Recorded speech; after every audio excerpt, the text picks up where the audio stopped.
పరిశుద్ధమైన నామమున శుభాలు తెలియపరుస్తూ వేదికను అలంకరించిన దైవజనులందరికీ అలాగే ఈరోజు మ్యారేజ్ రిజిస్ట్రీ అవుతున్న దైవజనులు పరదేశ కౌరయ్య గారికి వందనాలు తెలియపరుస్తూ నూతనంగా జతపరచబడబోతున్న మేకల ప్రవీణ్ కుమార్ అలాగే నేను తోటిపాటు జనీలకు శుభాలు తెలియపరుస్తూ ఉన్నాను. ఇంతవరకు దైవజనులు చాలా చక్కటి సంగతులు తెలియపరిచారు. పరిశుద్ధ గ్రంథంలో దేవాది దేవుడు సెలవిచ్చిన మాట ఏమున్నది అంటే, ఆకాశము కలుగుగాక అనగా ఆకాశం కలిగెను, భూమి కలుగుగాక అనగా భూమి కలిగెను. ఆకాశంలో ఉన్న సూర్యచంద్ర నక్షత్రాలు కలుగుగాక అనగా అవి కలిగినవి. భూమి మీద ఉన్న వృక్షములు జలములో ఉన్న జీవరాశులు కలుగుగాక అనగా అవి కలిగినవి. ఆకాశానికి భూమికి మధ్య విశాలత కలుగుగాక అనగా అవి కలిగినవి. కలిగినది అంతటిని బట్టి దేవుడు చెప్పిన మాట ఏమిటంటే, మంచిది మంచిది మంచిది అని సెలవిచ్చి, దేవాది దేవుని నోటి వెంబడి మంచిది కాదు అన్న మాట ఏమైనా ఉన్నదా అంటే, నరుడు ఒంటరిగా ఉండటం మంచిది కాదు అని సెలవించాడు. ఆకాశం కలుగు అన్నారు, ఆకాశం మంచిది అన్నారు. భూమి కలుగుగాక అన్నారు, భూమి మంచిది అన్నారు.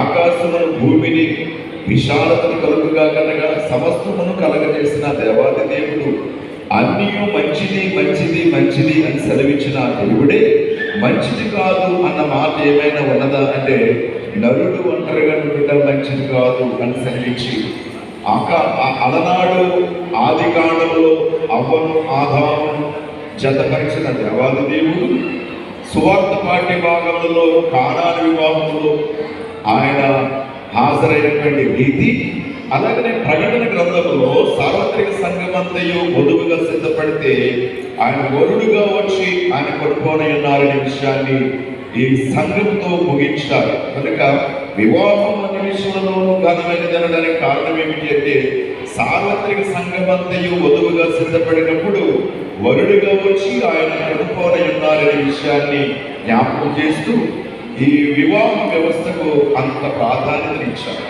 కనుక ఇప్పుడు ఈ దొడ్డపాటి జరీష ఎక్కడో పుట్టి ఎక్కడో పెరుగుతుంది.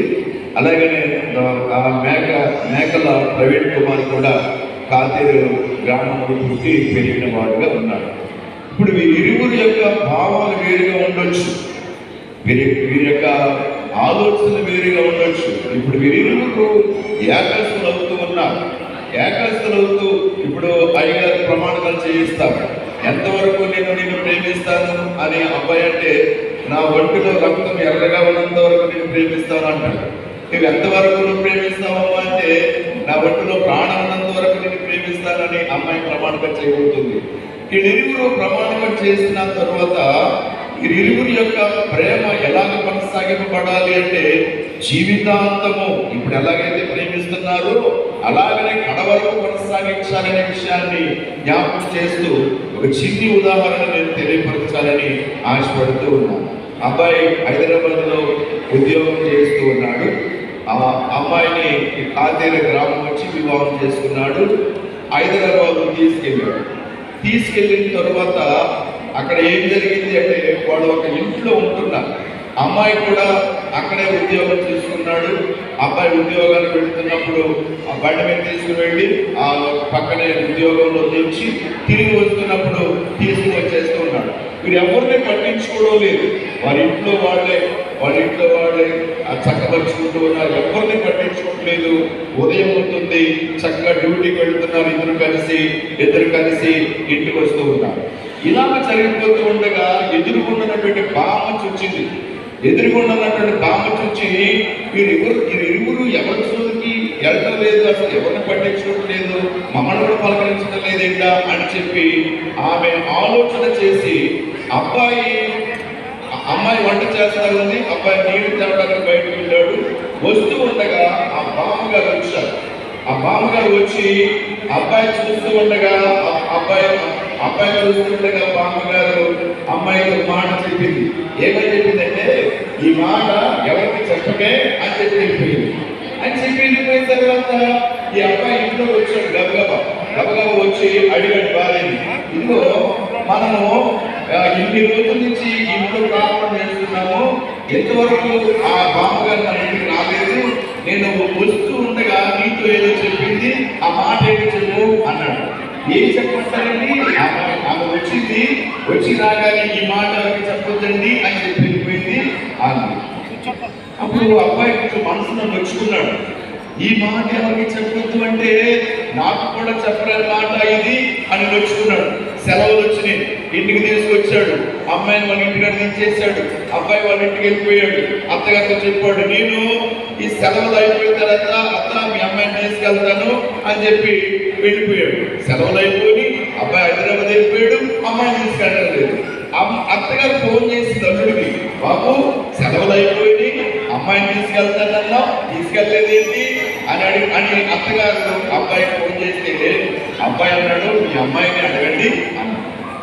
మీ అమ్మాయిని అడగండి అంటే అమ్మాయిని అడిగింది తల్లి, అమ్మా అబ్బాయి వెళ్ళిపోయాడు, ఉద్యోగం చేసుకున్నాడు, నేను తీసుకెళ్తానన్నాడు, తీసుకెళ్ళలేదేంటి, అసలు జరిగిన సంగతి ఏంటి అని అడిగితే, అమ్మా ఏమి కాదు, నేను ఇంట్లో వంట చేస్తున్నాను, ఎదురుగున్న నా బామ్మ వచ్చి ఈ విషయం ఎవరికి చెప్పొద్దే అని చెప్పి వెళ్ళిపోయింది.